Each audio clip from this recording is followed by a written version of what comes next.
আমাকে কে যেন বলেছিল যে ইন্টেলের i3 প্রসেসর আর i3 7 প্রসেসরের মধ্যে ফেব্রিকেশন প্রসেসের মধ্যে কোনো ডিফারেন্স নাই। i7 ঠিক যেভাবে তৈরি করে i3 ঠিক সেভাবে তৈরি করে, পার্থক্য এটাই যে i3 বিক্রি করার আগে 4টা কোড ডিস্ট্রয় করে দেওয়া হয় বা ড্যামেজ করে দেওয়া হয়, যাতে মাত্র 3টা কোড ফাংশনাল থাকে আর বাকি 4টা কেউ যেন ইউজ করতে না পারে। তো এটা ভেরিফাই করার আমার কোনো বুদ্ধি নাই, কারণ VLSI স্টুডেন্ট আমি না, কোনোদিন পড়া হয়নি, হয়তো পড়া হবেও না। কিন্তু যেটা দেখতেছি, কয়েকদিন আগে ইয়াতে গেছিলাম, সোনির শোরুমে গেছিলাম। ওখানে আমাকে যেটা দেখা হলো যে নর্মাল টিভিগুলো প্রাইস পড়তেছে এক একটা 40,000 করে, আর স্মার্ট টিভি যেগুলো ইন্টারনেট কানেক্টেড কিছু অ্যাপ চলে সেগুলো প্রাইস হচ্ছে 6,000।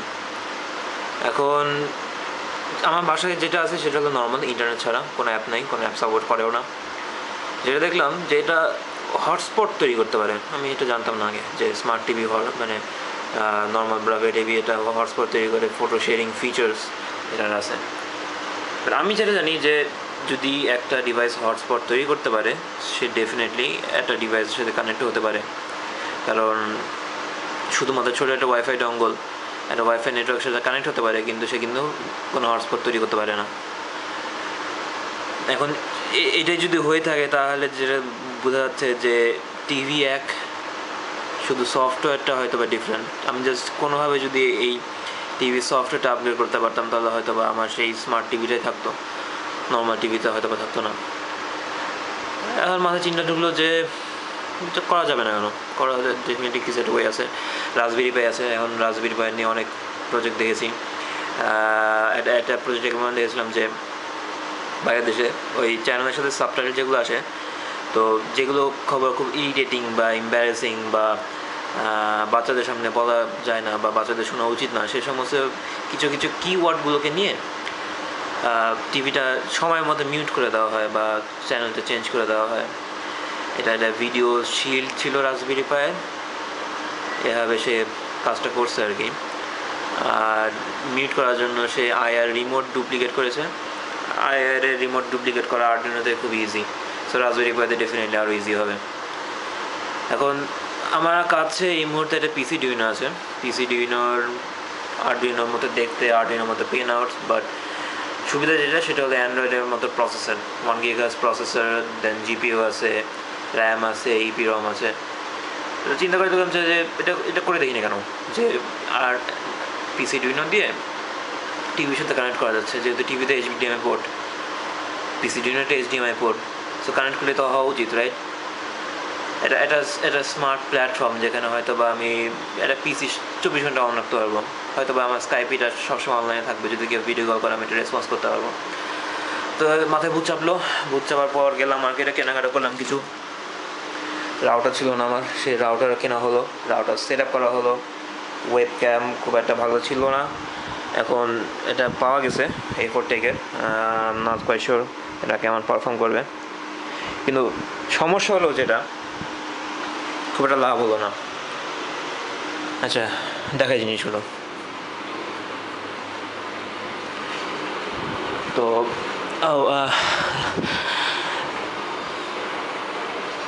এটা হচ্ছে সেই টিভি, চলতেছে ফাইন। আর যেটা আমি করবো সেটা হলো আমি HDMI 2-তে যাব, আর HDMI 2-তে অলরেডি আমার পিসি ডুইনো কানেক্টেড, মোস্ট প্রবলি স্ট্যান্ড বাইতে চলে গেছে। ইয়েপ, স্ট্যান্ড বাইতে চলে গেছিলো। আচ্ছা, তাহলে যেটা দেখলাম এটা হলো লুবন্টুতে সেট আপ দেওয়া, সব কিছু লিনাক্স মানে উবন্টুর মতো পরিচিত প্ল্যাটফর্ম, কোনো ঝামেলা নাই। কানেকশনও খুব একটা বেশি ঝামেলা না, কানেকশনটা পরে আসতেছি। বাট যেটা আমার কাছে সবচেয়ে ভালো লাগলো যে রাসবেরি পাই যখন আমি সেট আপ দিই বা রাসবেরি পাই টিউটোরিয়াল দেখি, সেটা দেখা যায় এরকমভাবে যে মেমোরি কার্ডটা আগে ইমেজ রাইট করে নিয়ে তারপরে হচ্ছে আমাকে রাসবেরি পাইটা বুট করতে হতো, কারণ মেমোরি কার্ডটা প্রিপেয়ার করা না প্রিপেয়ার করা পর্যন্ত এটা পসিবল না, কাজ করা মোটে পসিবল না। কিন্তু পিসি ডুইনোর ক্ষেত্রে যেটা দেখলাম সেটা হলো পিসি ডুইনোর মধ্যে already built in GB NAND flash memory, আমি ঠিক শিওর না এটা টার্মটা কী বলে। সো এই 4 GB ন্যান ফ্ল্যাশ মেমোরি আছে এখানে অলরেডি লুবন্টু লোড করা। সো আমাকে যেটা করতে হচ্ছে জাস্ট সিম্পলি কিবোর্ড মাউস আর পাওয়ার আর অফকোর্স ডিসপ্লে অ্যাডাপ্টার কানেক্ট করলে হয়ে যাচ্ছে। এটা আলাদাভাবে কোনো কিছু করা লাগতেছে না। বুট করতেছে, বুটের সময় একটা জাস্ট মেনু দিচ্ছে screen resolution and other staff select করার জন্য, নাথিং ফ্যান্সি, খুবই স্ট্যান্ডার্ড ব্যাপার। তো হ্যাঁ, লুবন্টুতে গেল, বাট যেটা আমার প্রবলেম হলো সেটা হলো যে স্ক্রিন তো ডেফিনেটলি বড়, রেজুলেশন অনেক বেশি, 720p আমি ঠিক শিওর না 720p অ্যাকচুয়ালি কী ডিফাইন করে, বাট সাইজ বড়। So I should be able to get a high quality picture. যেটা চাচ্ছিলাম যে ইউটিউবে একটা বাফার করে ইউটিউবে অ্যাটলিস্ট ভিডিওগুলো প্লে করা, যাতে বড় স্ক্রিনে একটা আলাদা এনজয়মেন্ট পাওয়া যায়। বাট যেটা দেখা গেলো যে ইউটিউব বাফার করার জন্য যে পরিমাণে গ্রাফিক্যাল মেমোরি তার প্রয়োজন, সেই পরিমাণ মেমোরি এই পিসিডিউনো নাই। সো যেটা দেখা যাচ্ছে পিসিডিউনো স্মল, খুবই এফেক্টিভ, খুবই সুবিধাজনক চালানোর জন্য, বাট সেই ক্যাপাসিটিটা তার নাই। এটা HDMI কেবল থাকলেই যে খুব একটা হাই রেজোলিউশন আউটপুট দিচ্ছে এটা ধারণা করা ভুল। সো আমি এখানে যেটা করেছি সেটা ডাউনলোড করে এখন হচ্ছে 1024x768 রেজোলিউশনে চলছে। এটা ফ্রেম রেট অবশ্যই বেড়ে যায়, ফ্রেম রেট হচ্ছে 50 হার্জ ফ্রেম রেট আছে, কিন্তু এত লাগতেছেও না। তো যেটা আমি এখন করতে যাচ্ছি সেটা হলো কিছু মিডিয়া ফাইল প্লে করে বা কিছু ইউজ করে যদি দেখানো যায়, ধৈর্য ধরতে হবে, কারণ খুব একটা অভ্যস্ত নয় সব জিনিসে। একটা জিনিস বলা হয়নি, সেটা হলো এখানে XBMC মিডিয়া বক্স যেটা বিল্ড ইন দেওয়া থাকে, আমি মনে করছিলাম যেটা হয়তো বা আলাদা করে ডাউনলোড করে অনেক কষ্ট করে সেট আপ দেওয়া লাগবে, but it's not that so. Right out of the box এটা XBMC মিডিয়া প্লেয়ার, এটাকে খুব সম্ভবত স্মার্ট মিডিয়া বা মিডিয়া সেন্টার কিছু একটা বলে। আমি ভাবছিলাম যে হয়তো এটার ইমেজ ডাউনলোড করে বার্ন করতে হবে, বাট ইটস নট সো। এখানে রিফ্লেকশন, আচ্ছা এখানে ভিডিওস বা পিকচার্স এই মুহূর্তে কিছু নাই, ইটস অল এমটি, সুতরাং কিছু দেখাতে পারতেছি না। কিছু সোর্স হোয়াইট করে হয়তো বা কিছু দেখাতে পারবো, but just to show you, মানে কিছু না। আর মোস্ট প্রবাবলি লুবন্টুতে রেস্ট্রিক্টেড প্লাগইনগুলো দেওয়া নাই, সেজন্য যেটা হয়েছে আমি ইউটিউবে প্লে করার পর প্লে তো হয় না, বাট এমনি MP3 প্লে করার চেষ্টা করছি, খুব একটা সাকসেসফুল হই নাই। সো হয়তো বা সেটাই যে প্লাগইনসগুলো দেওয়া নাই। ওকে,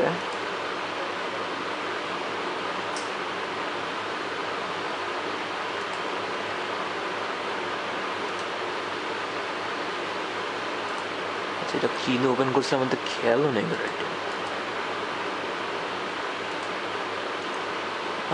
সফটওয়্যার ঢুকানো লাগবে,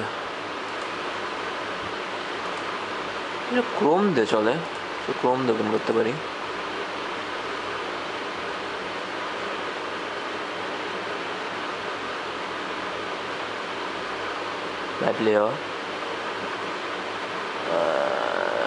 রাইট হচ্ছে আচ্ছা,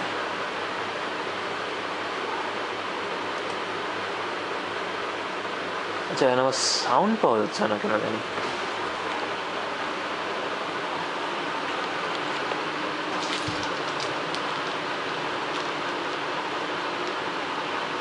There's no bloody audio.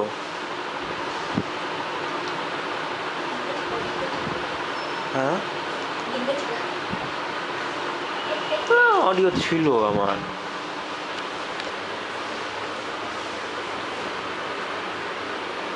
Audio was there.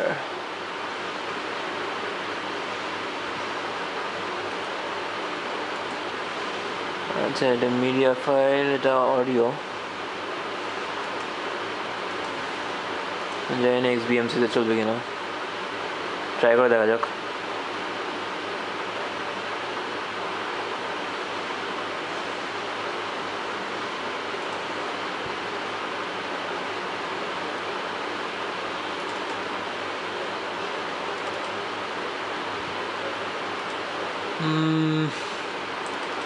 Home folder desktop, আচ্ছা ফর সাম রিজন এটা না চলে না, এই মুহূর্তে নাচা যাচ্ছে না কারণ আমি খুব কষ্ট পাচ্ছি।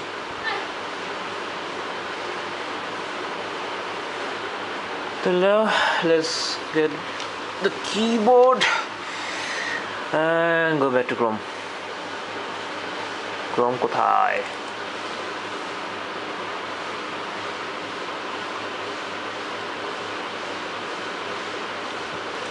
হিস্ট্রিতে থাকা উচিত, .ogv ভিডিও ফাইল যেগুলো, ইয়েস পাওয়া গেছে।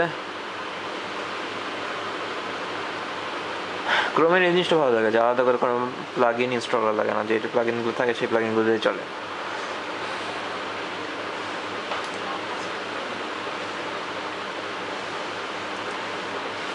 Full screen,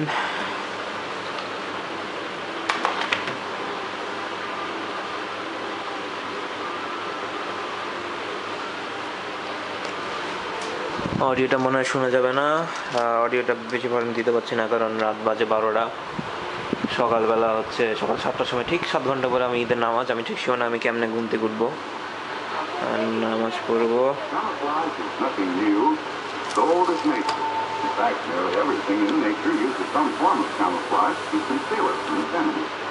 So this was supposed to be a very simple video, ছোট একটা অ্যানিমেশন, এটা হচ্ছে উইকিপিডিয়াতে ক্যামোফ্লেজের উপর ইন্ট্রোডাক্টরি একটা ভিডিও, ইউএস মিলিটারির জন্য মনে হয় কিছু এরকম কিছু ভিডিও ওরা করে রেখেছিল আগে থেকে, কিন্তু যেটা দেখলাম এখানে যে সিম্পল একটা ভিজিএ কোয়ালিটির ভিডিও, এটা সে মানে ঠিক মতো স্মুথলি কিন্তু প্লে করতেছে না, যে ল্যাগিংটা আছে যথেষ্ট নোটিসেবল। এখন এই ল্যাগিং দিয়ে তো কোনো মিডিয়া সেন্টার বা কোনো স্কাইপ কনফারেন্স পসিবল না। তো পিসিডি ডেফিনেটলি এটা পসিবিলিটিস ছিল যে হ্যাঁ তার ভিডিও প্রসেসিংয়ের জন্য আলাদা কোনো মানে জিপিইউ দেওয়া আছে সিপিইউর সাথে, এক্সট্রা কোনো ছোটো একটা বোর্ডের মধ্যে এত কিছু, কিন্তু ব্যাপারটা ঠিক জমলো না। কানেকশনের সেটের দিকে একটু আসি। ফার্স্ট অফ অল আমার অ্যাডাপ্টার যেই অ্যান্ড্রয়েডের চার্জারগুলো দিয়ে চলার কথা, বাট অ্যান্ড্রয়েডের চার্জার যথেষ্ট পরিমাণে অ্যাম্পিয়ার সাপ্লাই দিচ্ছিল না। তো যেটা করেছি সেটা হলো, আমার কাছে একটা ছিল আরডুইনোর জন্য একটা পাওয়ার জ্যাক ছিল, এই পাওয়ার জ্যাক 2 অ্যাম্পিয়ার সাপ্লাই দিতে পারে। কোনোভাবে জাস্ট আমি ওই আরডুইনো হেডার পিনের সাথে কানেক্ট করে এটাকে পাওয়ার আপ করছি, যদি করাটা উচিত হয় নাই, বাট মানে ধৈর্য কুলাচ্ছিল না আমার। এখানে HDMI কেবল, ইথারনেট লাগালো নাই, কিন্তু ইন্টারনেট অ্যাক্সেস করতে পারতেছি আমি এই ওয়াইফাই মডেলের ভিত্তিতে। ওয়াইফাই মডেলটা দারুণ, কোনো নয়েজ মানে কোনো খুব একটা সমস্যা হয় নাই, জাস্ট প্লাগ করছি, নেটওয়ার্কে পাসওয়ার্ড দিছি and it's done. USB hub, কারণ ইউএসবি হাব ছাড়া কিবোর্ড মাউস দুটো একসাথে চালানো পসিবল না, কারণ এটাতে মাত্র একটা ইউএসবি পোর্ট আছে, একটা ওটিজি আছে, আর একটা জাস্ট ডিসি পাওয়ার সোর্স এইখানে। তো এইটুকুই। পিসিডুইনোদের ডেফিনেটলি আরও অনেক প্রজেক্ট করা সম্ভব হবে, কিন্তু খুব একটা বেশি যে গ্রাফিক্যাল ইন্টেন্সিটি বা ওপেন সিভিতে হয়তো বা খুব বেশি তো যাওয়া যাবে না, ভিডিও কোয়ালিটিতেই স্টিক করতে হবে। ভিডিও কোয়ালিটির উপরে গেলেই যদি স্ট্যান্ডার্ড ডেফিনেশনও যাই তাহলেও খুব একটা লাভ হচ্ছে না, আটকা যাচ্ছে, ল্যাগ করতেছে, নয়েজ আসতেছে, it's not good enough, it's really not good enough. থেমে সব প্লে করতেছে। আর যেটা আমি চাচ্ছিলাম সেটা হলো এই শুধুমাত্র পিসিডুইনোতে যদি স্ট্যান্ড অ্যালোন কোনো মিডিয়া সেন্টার বানানো যায়, যে কমিউনিকেশন মডেলগুলো দিয়ে স্কাইপ যদি কোনো কল আসে তাহলে সেটাকে সে যদি অটোমেটিক রাউটিং করে দেয়, রিসিভ করে কিছুটা করতে পারতাম। কিন্তু যেটা দেখা গেল যে এটা যদি করতে হয়ও তাহলে আমাকে যে ডিশের লাইনটা আছে বা ভিডিও কেবলটা আছে সেটা ডিরেক্টলি আমি টিভি মনিটরে কানেক্ট করতে পারবো না, এটাকে কোনো শিল্ডের সাথে কানেক্ট করে সেটাকে প্রসেস করে এনে তারপরে HDMI থ্রুতে আমাকে দেখাতে হবে। এটা যদি পারি তাহলে সম্ভব। আর আরেকটা ওয়ে হয়তো বা আছে, সেটা হলো যদি কোনো ইনকামিং কানেকশনস আছে বা যদি কোনো আইএম পিসিডিনোতে পাওয়া যায়, তাহলে যেটা করতে পারি সেটা হলো পিসিডিনো দিয়েই একটা রিমোট মানে আর্টিফিশিয়াল রিমোট তৈরি করে সেটাকে এইচডিএমআইতে আবার শিফট করা, আবার এটা কাজ শেষ হয়ে গেলে আবার সেটাকে ভিডিও টিভি মোডে শিফট করা। এটা একটা ওয়ে হতে পারে, সামনে কাজ করে দেখবো, বাট যদিও আমি ঠিক শিওর না এটা কত দূর যেতে পারি, দেখা যাক। আর সবাইকে ঈদ মোবারক। Hopefully you guys are having a better than I am. Celebration.